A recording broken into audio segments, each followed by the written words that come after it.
जी हाँ, तो दोस्तों एक मरतबा फिर से हम आपका स्वागत करते हैं हम अपने YouTube चैनल पर। दोस्तों आज की वीडियो में हम बिहार बोर्ड क्लास 10th के मैथमेटिक्स का एक्सरसाइज नंबर 1.2 का प्रश्न नंबर 5 और 6 पढ़ेंगे। देखिए प्रश्न क्या कहता है कि जांच कीजिए कि क्या किसी प्राकृत संख्या n के लिए संख्या 6n अंक 0 पर समाप्त होती है।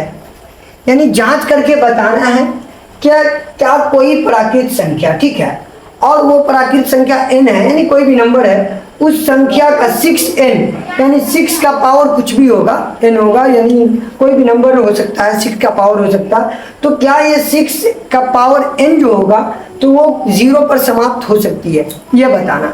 देखिए तो इसका हल बस ये लिखना है, तो इसलिए मैंने पहले लिख दिया।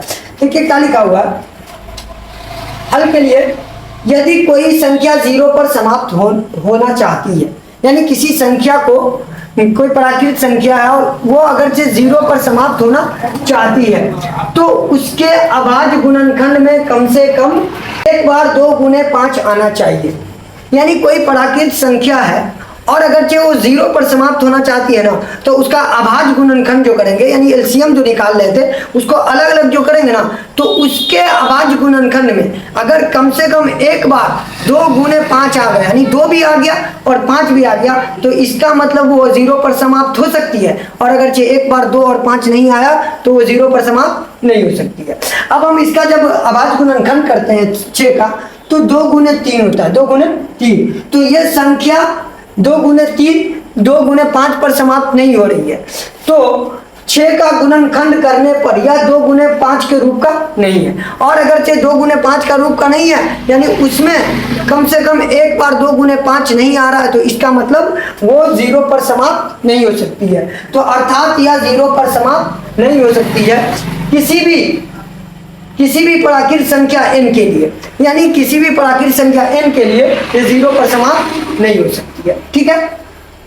अब प्रश्न नंबर 6 पढ़ते हैं। प्रश्न नंबर 6 क्या कहता है कि व्याख्या कीजिए कि 7 गुने 11 गुने 13 प्लस 13 और 7 गुने 6 गुने 5 गुने 4 गुने 3 गुने 1 प्लस 5 भाज्य संख्या क्यों है। यानी ये दोनों संख्या दिया हुआ और ये दोनों संख्या के बारे में बोल रहा कि ये दोनों संख्या भाज्य संख्या क्यों है।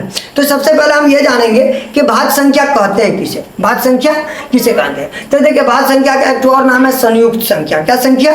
संयुक्त संख्या। तो सबसे पहले जानेंगे कि भाज्य संख्या किसे कहते हैं। तो भाज्य संख्या उसे कहते हैं जिस संख्या का अभाज्य गुणनखंड कम से कम 3 हो। जिस संख्या का अभाज्य गुणनखंड कम से कम 3 हो तो वो भाज्य संख्या कहलाती है। जैसे मान लो ये 8 है, तो 8 को हम कितनी मरतबा तोड़ सकते हैं? 2 4 8 1, ठीक है। देखिए ये इस रूप में टूट सकता है, 2 के पारे में भी आता है, 4 के पारे में भी आता है, 8 के पारे में। तो इसके कितने होंगे? 1 भाग 2 भाग 3 4, कितने गुणनखंड है? 4 गुणनखंड है, तो यह अभाज्य संख्या है, अभाज्य संख्या है। और अगर 3 से कम हो जाए तो यह अभाज्य संख्या नहीं है। सबसे छोटा भाज्य संख्या कौन है? 4 है, यानी 4 ही ऐसी संख्या होगी जिसका अगर हम अभाज्य गुणनखंड करते हैं तो कम से कम 3 संख्या होगी। यानी सबसे छोटी भाज्य संख्या कौन है? तो वो 4 है, जिसका अगर हम अभाज्य गुणनखंड करते हैं तो कम से कम 3 अभाज्य गुणनखंड निकलेगा। चलिए तो इसको हल करते हैं, देखेंगे हल।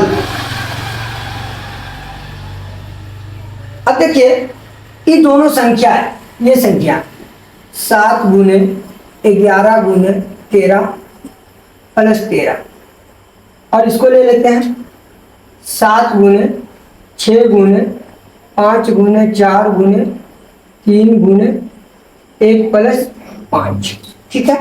अब हम क्या कर सकते हैं, ये संख्या देखिए, ये अलग नंबर है, ये अलग कैटेगरी का है, ये पूरा अलग फैमिली और ये पूरी अलग फैमिली। अब इस समय हम क्या कर सकते हैं कि इस समय हम 13 कुछ कॉमन ले सकते हैं। तो यहाँ पे हम क्या ले सकते हैं? 13 कॉमन ले लेंगे, क्योंकि 13 इसमें भी है, 13 इसमें भी है, तो 13 हम क्या ले लेंगे? बाहर ले लेंगे। 13 जब बाहर आ गया तो अंदर क्या बचा? 7 गुने 11 गुने 13 बाहर आ गया तो यहाँ पे क्या बचा? 1 बचा। और ये भी 13 बाहर चला गया तो यहाँ पे क्या बचा?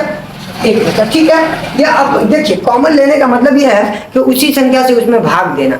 तो भाग दिए ना, तो 13 एकम 13, तो 13 के पारे में 13 आया तो 1 से, तो 1 से काट दिए। ठीक है, अब देखिए यहाँ पे क्या करेंगे कि ये पूरे को गुना कर देंगे। 13 गुने 11 7 77, 77 एकम 77, तो 77, चलिए 77 प्लस 1। अब ये दोनों क्या हो जाएगा, जुड़ जाएगा, क्योंकि प्लस प्लस क्या होता है, जुड़ता है। तो 13 और 78 लिख सकते हैं। अब देखिए ये ब्रैकेट खत्म करेंगे, तो ब्रैकेट खत्म करने का एक रूल होता है कि जब ब्रैकेट खत्म करेंगे ना, तो ब्रैकेट के पहले जो नंबर रहेगा, अगर जो ब्रैकेट और नंबर के बीच में कोई निशान नहीं रहेगा, तो इसका मतलब उस बीच में गुना छुपा रहता है। यानी यहाँ पे क्या छुपा हुआ, गुना छुपा हुआ। तो यहाँ पे हम क्या लिख सकते हैं, 13 गुने 78, 13 गुने 78। अच्छा, हम ये 13 गुने 78 को हम चाहे तो ऐसे लिख सकते हैं, 13 गुने 2 गुने 39, 13 गुने 2 गुने 39 ऐसे लिख सकते हैं। अब देखिए इस संख्या का, ये जो संख्या दिया हुआ था, इसका अभाज्य गुणनखंड कितना, 1 2 3 निकला, 3 निकल गया, तो इसका मतलब ये संख्या भाज्य संख्या है, ये संख्या भाज्य। तो हम यहाँ पे लिख सकते हैं कि इस संख्या का 3 अभाज्य गुणनखंड है, इसीलिए ये क्या है, एक भाज्य संख्या है। अब यहाँ पे इसका कर ले, देखिए ये पूरा अलग है, ये पूरा अलग है, तो इसमें हम 5 कॉमन ले सकते हैं। 5 ले लिए बाहर, यहाँ पे क्या ले लेंगे, 5 ले लिए, तो यहाँ पे क्या बचा, 7 गुने 6 गुने 5 गुने 4 गुने, अच्छा 5 की जगह पे देखिए 5 हमने कॉमन ले लिया है, तो 5 बाहर, 5 की जगह पे 1 आएगा, गुने 1 और प्लस ये भी 5 भी बाहर आ गया, तो यहाँ पे क्या बचा, 1 बचा। ठीक है, अब गुना कर दीजिए, तो 7 छक्के 42,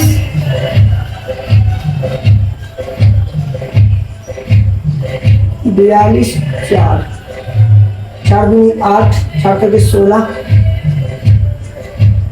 फिर 3 से गुना कर दीजिए, 3 अट्ठे 24, 3 छक्के 18 2 20 के 0, 3 एकम 3 3 5, 504। तो इसको हम चाहें तो ऐसे लिख सकते हैं, 504 प्लस 1, ये वाला है। अब इसको जो ये पूरे को गुना किए तो 504 आएगा। अब इसको जोड़ दीजिए, 5 ब्रैकेट 505 हो जाएगा। अब 505 जो हम ले लिए हैं, तो इसका ब्रैकेट खत्म करेंगे, तो 5 गुने 505। ठीक है, अच्छा अब हम इसको चाहे 505 को अगर हम ऐसे लिख दे तो कोई दिक्कत, 5 गुने 505 गुने 1। ठीक है, ये लिख दिए। अब देखिए कि इस संख्या का 3 गो अभाज्य गुणनखंड निकला या नहीं निकला, तो 3 अभाज्य गुणनखंड निकल गया। इसका मतलब ये दोनों संख्या जो दिया हुआ था, ये भाज्य संख्या है, और अगर जो 3 को नहीं निकलता ना, तो इसका मतलब ये भाज्य संख्या नहीं थी। वीडियो अच्छी लगी तो अपने दोस्तों तक जरूर शेयर कीजिएगा। Thank you.